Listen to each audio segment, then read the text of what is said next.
السلام علیکم ناظرین، میں ہوں ریحان نصیر اور آپ دیکھ رہے ہیں ہمارا یوٹیوب چینل حقیقت جانو۔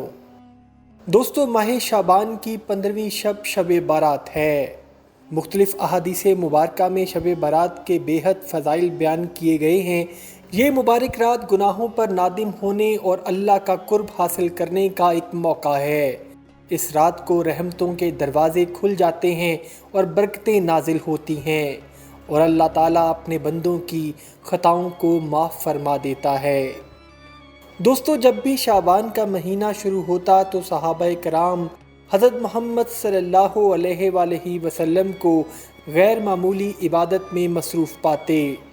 حضرت عائشہ صدیقہ رضی اللہ تعالیٰ عنہا سے روایت ہے کہ انہوں نے فرمایا کہ میں نے شعبان کے علاوہ کسی اور مہینے میں حضرت محمد صلی اللہ علیہ وآلہ وسلم کو کثرت سے نفلی روزے رکھتے نہیں دیکھا۔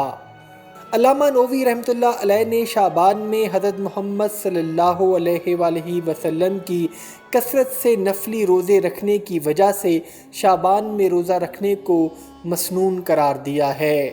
حضرت ابو بکر رضی اللہ تعالیٰ عنہ سے روایت ہے کہ میں نے حضرت محمد صلی اللہ علیہ وآلہ وسلم کو فرماتے سنا کہ اللہ تعالیٰ 15ویں شعبان کی رات کو زمین پر اپنی رحمت کا نزول کرتا ہے اور ہر بندہ مومن کی مغفرت کر دی جاتی ہے، سوائے اللہ کے ساتھ شرک کرنے والے کے یا ایسا شخص جس کے دل میں بغض اور کینہ بھرا ہو۔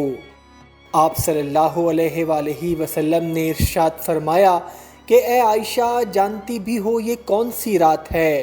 میں نے عرض کیا، اللہ کے رسول صلی اللہ علیہ وآلہ وسلم ہی بہتر جانتے ہیں۔ فرمایا، یہ شعبان کی 15ویں شب ہے۔ اس رات اللہ پاک اپنے بندوں پر رحمت کے دروازے کھول دیتا ہے اور ان کی بخشش فرماتا ہے، رحمت چاہنے والوں پر رحم فرماتا ہے اور دل میں کسی مسلمان کی طرف بغض رکھنے والوں کو ان کی حالت پر چھوڑ دیتا ہے۔ حضرت ابو موسیٰ اشعری رضی اللہ تعالیٰ عنہ سے روایت ہے کہ آپ صلی اللہ علیہ وآلہ وسلم نے فرمایا کہ اللہ تعالیٰ شعبان کی 15ویں رات رحمت کی نظر فرما کر تمام مخلوق کی مغفرت فرما دیتا ہے، سوائے اللہ کے ساتھ شرک کرنے والے اور دلوں میں کسی مسلمان کی طرف سے بغض رکھنے والوں کے۔ حضرت عائشہ صدیقہ رضی اللہ تعالیٰ عنہا سے روایت ہے کہ آپ صلی اللہ علیہ وآلہ وسلم نے ارشاد فرمایا کہ بے شک اللہ تعالیٰ شب برات کو آسمان دنیا پر نزول فرماتے ہیں اور بنی کلب کی بکریوں کے بالوں سے زیادہ گناہ گاروں کو معاف فرما دیتے ہیں۔ حضرت معاذ بن جبل رضی اللہ تعالیٰ عنہ سے روایت ہے کہ آپ صلی اللہ علیہ وآلہ وسلم نے ارشاد فرمایا کہ شب برات میں اللہ تعالیٰ اپنی مخلوق کی طرف دیکھتا ہے اور مشرک اور کینہ پرور کے سوا ہر ایک کو معاف فرما دیتا ہے۔ ناظرین گرامی، افسوس تو یہ ہے کہ اتنی رحمتوں والی رات جس میں اللہ اپنے بندے سے خود بخشش کی دعا مانگنے کو کہتا ہے کہ ہاں اگر تو میری رحمت اور بخشش کا طلبگار ہے تو میں تجھے معاف کر دوں گا، لیکن اس رات مسلمانوں کا ایک بہت بڑا طبقہ چراغاں اور آتش بازی میں مصروف عمل رہتا ہے اور اس بابرکت رات کو اپنے ہاتھ سے گنوا دیتا ہے۔